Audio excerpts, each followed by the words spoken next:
Hey, Tommy, we got some interesting news in the world of off-roading, Volkswagen and Rivian, and of course, Scout. Yeah, exactly. So let's give a little background about what we're talking to. There's a brand new manufacturer which is coming out with an all-new four-wheel drive in the coming years, Scout Motors.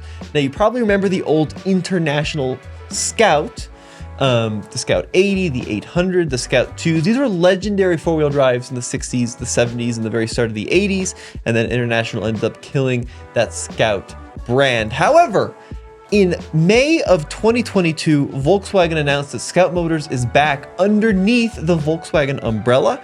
But what's cool about this, Dad, is Scout appears to be doing it right.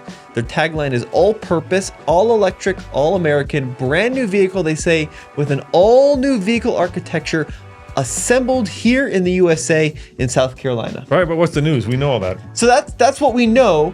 But the news is that Volkswagen is to invest $5 billion into Rivian for software development and electrical architecture development. And this is a big deal. This is a huge investment in Rivian. Yeah, so basically what Volkswagen is doing is helping Rivian develop the next R2 and helping itself build a better off-road EV. Well, we don't know that for sure. Okay. What we do know for sure is that Volkswagen is going to benefit from Rivian's software expertise, quote, licensing existing intellectual property rights to the joint venture, and then, quote, both companies aim to launch vehicles benefiting from technology created within the joint venture in the second half of the decade. In the short term, the joint venture is expected to enable Volkswagen Group to utilize Rivian's existing electrical architecture and software platform. And why is that important, Dad? Because Volkswagen electrical architecture, i.e. their operating system, is pretty janky. Yeah, specifically their software is known to not be very good. Now, it's gotten a lot better in the last year or so. But when Volkswagen launched their first round of fully electric vehicles on the MEB architecture, they really had some problems.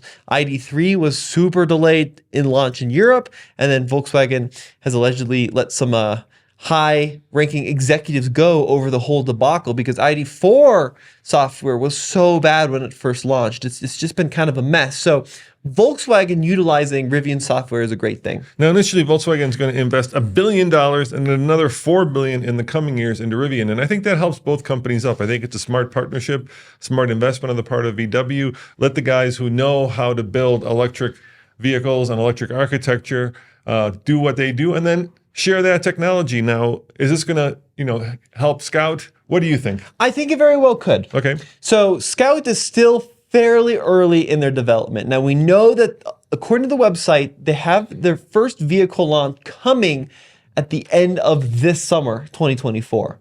We know they've broken ground on their factory in Blythewood, South Carolina. They have an engineering team which is growing, located here in the US as well.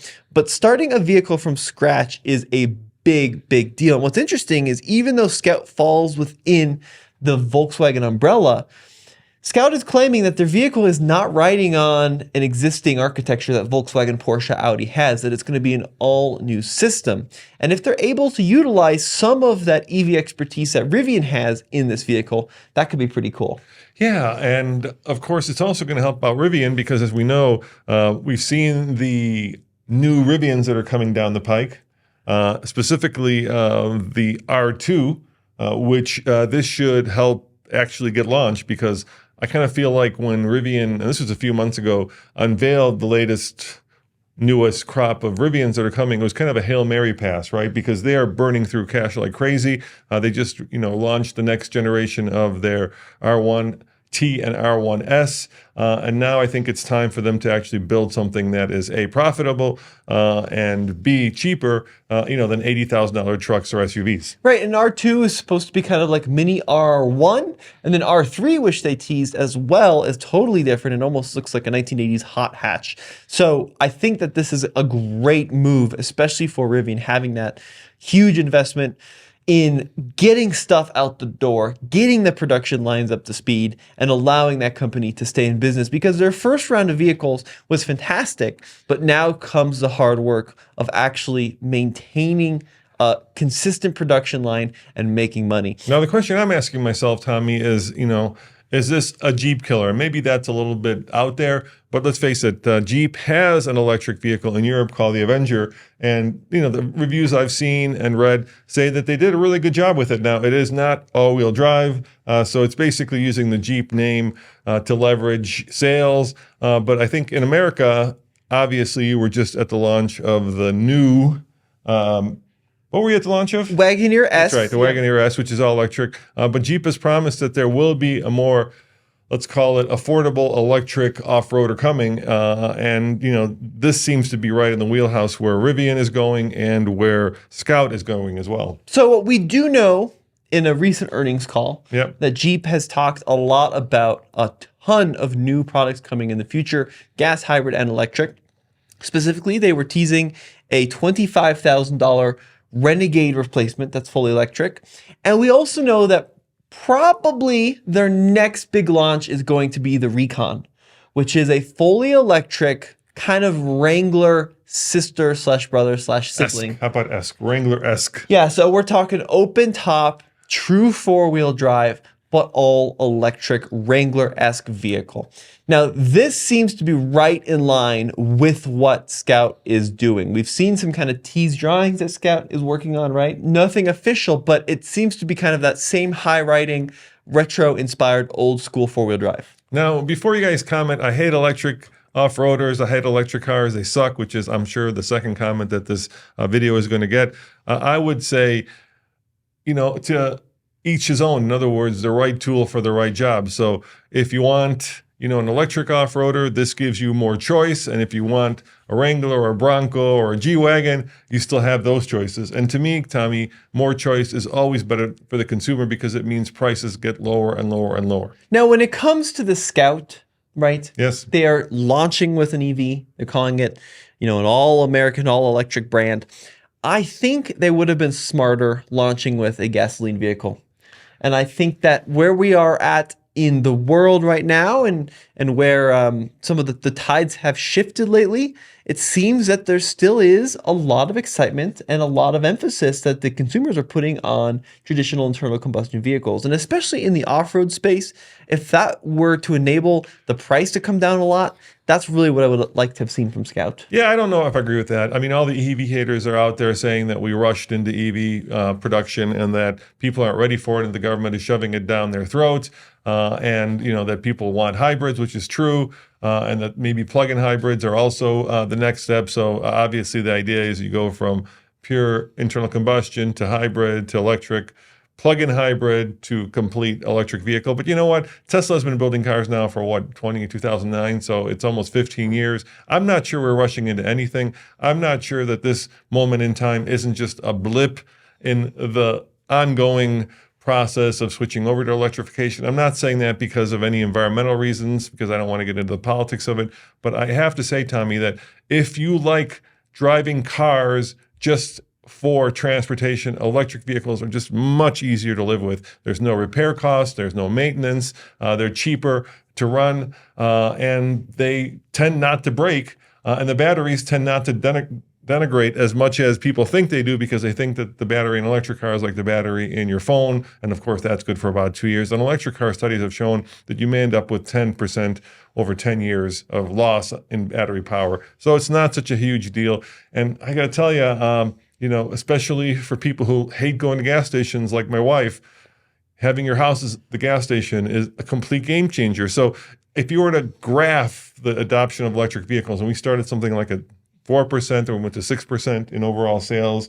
Now we're going to 8%. I think this will be a blip in that graph, but I think overall that graph is still going to continue to go up. And so I think these guys, are at the right place, but I could be wrong. But is it going up because that's what consumers want, or is it going up because that's what is being pushed on us through things like tax credits? My problem is I agree with you on a daily driving standpoint. First of all, they're not no maintenance. There is still some maintenance, but they're very minimal maintenance. You'll never have to replace a head gasket, a fuel pump. You'll never have to change the oil. You'll never have to put more fluid into it in terms of cooling fluid, right? There's just a lot of stuff you don't have to do to an electric car. But there is still a cooling system which can break and fail, right? There is I've heard very outside of the Nissan, which doesn't have the Leaf, a cooling system, I've heard very little cooling systems or battery cooling systems that ever break because it's a closed Look, system. I don't want to argue about it. Okay, I fair enough. agree it's lower maintenance. My problem is, Dad, is that if you just want a transportation pod to bring into the grocery store, Yes, then yes, electric's the way to go. I agree. If you want an enthusiast four-wheel drive to take you out on some cool trails, gasoline, I think, is still the way to go. You've got more range, you've got faster recharge, especially when you're out in the boonies, and you just get a more engaging experience. Now we've off-roaded a lot of electric vehicles, and I think the killer thing about off-roading electric vehicles is that they're so quiet. So it lets you experience nature. You can hear the babbling brook, you can hear the birds, and there's something beautiful about that process as well. And there's something very beautiful about a V8 screaming up and over a big hill as well. I'm not saying that, but I believe in choice, and I think that the general kind of pluses of electric vehicles greatly outweigh the constant barrage of people who are negative and pointing out the negatives, right? Look, On a road trip, I grant you, Tommy, electric vehicles are still, nowhere near internal combustion. but if I wanted to take this off-road to Moab, Yes. it's gonna be a lot longer of a trip than if I were just to stick some gas in it, go do the White Room Trail for 100 miles, stick some gas in it, and come home. Agreed. Right. Yeah. So I'm not sold on the electric off-road thing yet. But folks, we'd love to hear your opinion. What you think is Scout's going to do? What's going on with that company? We'll be sure to read your comments. And it is interesting that, we've heard kind of a march of news about manufacturers pulling away from electric vehicles. And this is the first bit of news, and significant news. I mean, $5 billion is nothing to spit at, right?